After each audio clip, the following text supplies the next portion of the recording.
da menina de 10 anos que sofria abuso desde os 6 e tem um tio como um dos suspeitos chocou o Brasil de diversas formas. E o que tem que ficar de servir de alerta para a gente são os sinais que essas crianças dão quando são vítimas de abuso, exploração e violência sexual. Por isso eu convidei a Maria Helena, que é psicóloga e faz parte do Conselho dos Direitos da Criança e do Adolescente, para fazer esse alerta, explicar tudo sobre esse assunto. Maria Helena, muito obrigada por ter vindo até o ZUG dar esses esclarecimentos. Então, dos 6 aos 10 anos, né? É muito tempo e não é um caso incomum, não, né? Não é um fato isolado aqui no Brasil, na nossa cidade, né? Não, Vanessa, infelizmente, né? A violência sexual contra a criança, ela acontece de uma forma velada, porque a grande maioria dessas violências, em torno de 80%, ela acontece no contexto familiar. Então é bastante comum, né? Infelizmente, essa situação no nosso município também acontece, né? Então, assim, a gente precisa ter mesmo esse olhar atento, porque a criança, às vezes ela não sabe falar nem o que está acontecendo, mas ela se manifesta através do seu comportamento. Então é muito importante esse olhar. Eu agradeço, né, o convite para estar falando um pouquinho, deixo o alerta, né, e a gente vai estar falando um pouquinho dos sinais, porque essa criança, ela pede socorro. Essa criança, se for provado que ela estava sendo violentada desde os 6 anos de idade, então ela ficou aí por 4 anos sofrendo esse abuso, né, com certeza manifestando alguns sinais, e quem estava próximo, infelizmente, não conseguiu identificar, né? Só foi comprovado aí em relação à questão da gravidez. Então, geralmente a criança não verbaliza, sim, né? Então, mas quais sinais perceptíveis? Sim, a criança, ela não consegue identificar ali o que é um toque, né, de abuso, o que é um toque de carinho. Então, ela vai aceitar ser tocada de uma forma ali que para ela é natural.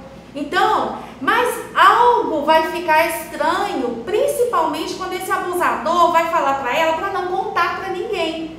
Então, como assim, né? Eu não posso contar. Então, ela vai entender que tem alguma coisa errada. E aquele não poder contar vai fazer ela mudar o seu comportamento. Então, assim, a mudança comportamental é o primeiro sinal que a criança dá, ela se manifesta. Então, se ela é uma criança mais introvertida, gosta mais de ficar no seu cantinho, ela pode mudar, querer ser, né, ficar ali mais agitada, né, mas às vezes uma criança assim, né, que coloca, não consegue se relacionar com os colegas, né, começa a brigar. Às vezes essa criança, ela começa a não se interessar por determinadas atividades que antes era prazerosa para ela. Então vamos supor, se ela gostava de brincar de boneca, ela gostava de brincar de casinha, daí a pouco ela começa a não querer mais aquilo, ela começa a se afastar.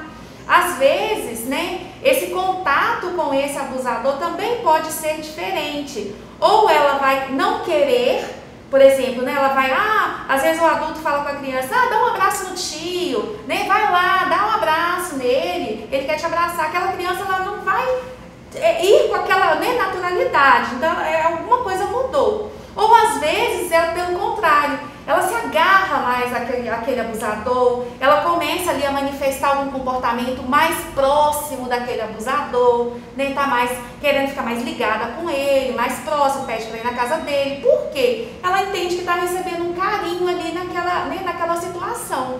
Então, esse cuidado, ele é assim, a obrigação do responsável, é a responsabilidade dele, né?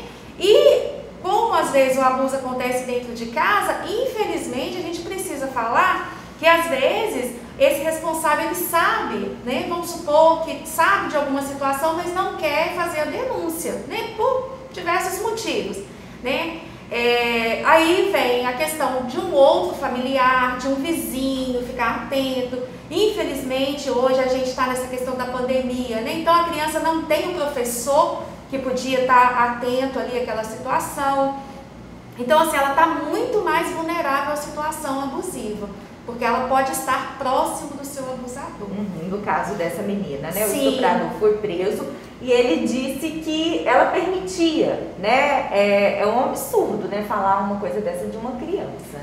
Na verdade, né? Essa aí é a fala de todos os abusadores, né? Eu fiz porque ela procurou, eu fiz porque ela deixou, eu fiz porque ela provocou. Então, assim, é uma fala de todos os abusadores. Em relação à criança, isso é uma fala assim, totalmente equivocada, né? Sem nenhuma realidade, porque a criança ela vai entender aquele toque, ela vai entender aquela aproximação como ela está recebendo um carinho, né? Meu tio me ama, meu pai me ama, né? Minha mãe me ama. Às vezes a gente fala abusador, mas a gente esquece que tem abusadores também, né? Tem mulheres que também praticam essa violência.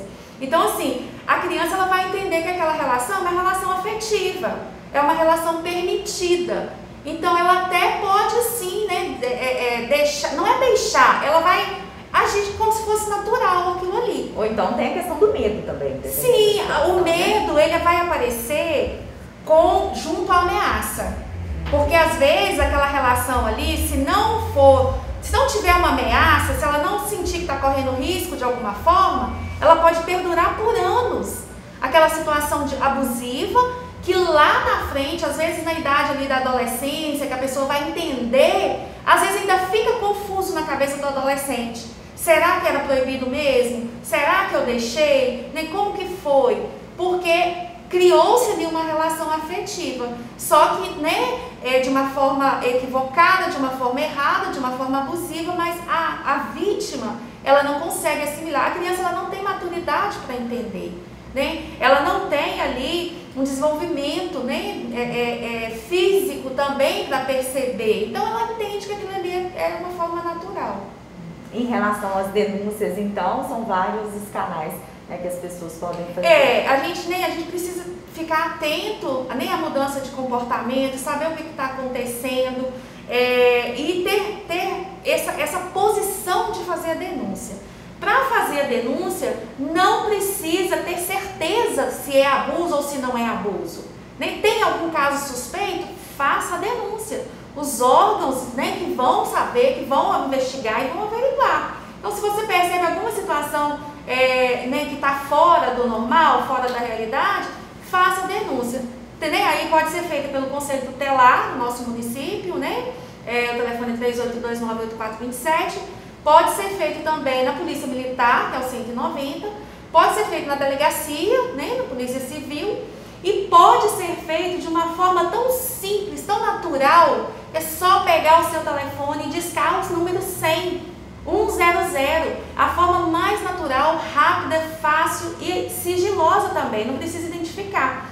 Faz a denúncia no Disque 100, conta a situação, conta o que está acontecendo, né? Passa os dados, quanto mais informação tiver vai ser melhor. O Disque 100 vai encaminhar essa denúncia para o município, né? Onde está acontecendo ali a suspeita, né? Encaminha para o Ministério Público, encaminha para o Conselho Tutelar e eles vão ali averiguar o que está acontecendo. Se você tem medo de ser ouvida no telefone, na hora de falar, tem também a delegacia virtual. Digita no Google mesmo, delegacia virtual MG, você já acha, e está funcionando, né, para denúncia de crimes de violência doméstica. Sim. E contra idosos, crianças e adolescentes. O que não dá é para deixar esses abusadores continuarem fazendo e criar um trauma para essa criança para o resto da vida. As consequências, né, ela pode ser assim, gravíssimas, né, a médio, curto e longo prazo. A pessoa pode carregar ali, né, uma situação complicada na vida afetiva, nos relacionamentos, na vida profissional, por causa de uma situação abusiva,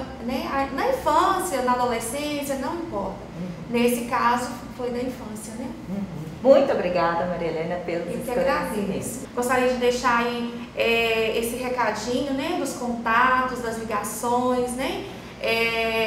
Eu estou aqui em nome da Epitom. A Epitom é uma instituição que já atua no município há vários anos nesse projeto de enfrentamento à violência, abuso sexual. Então, assim, a gente tem uma pesquisa no município que comprova essa situação abusiva, né? A gente teve uma pesquisa realizada em 2016, 2017, onde, assim, foi apontado ali casos também de situações, né, de abusos, né, com idade entre 8 e 10 anos de idade, gravidez, Então, assim, a gente precisa ter esse olhar atento e saber, gente, não é uma coisa que acontece fora, lá fora. É uma coisa que acontece aqui dentro do nosso município, às vezes dentro da nossa casa pode estar acontecendo. E aí, quem quiser saber mais, quem quiser nem saber como participa desse movimento, como participa desse enfrentamento aí, a Ipton está fazendo parte agora, né, da campanha nacional de enfrentamento Todos contra a Pedofilia. Então, assim, a gente está ampliando os espaços de debate, né, de informação, e a gente está aí para falar, né, e convidar também quem quiser participar desse movimento com a gente. Tá, muito obrigada, Maria Helena. Eu que agradeço. Zug conteúdo o tempo todo.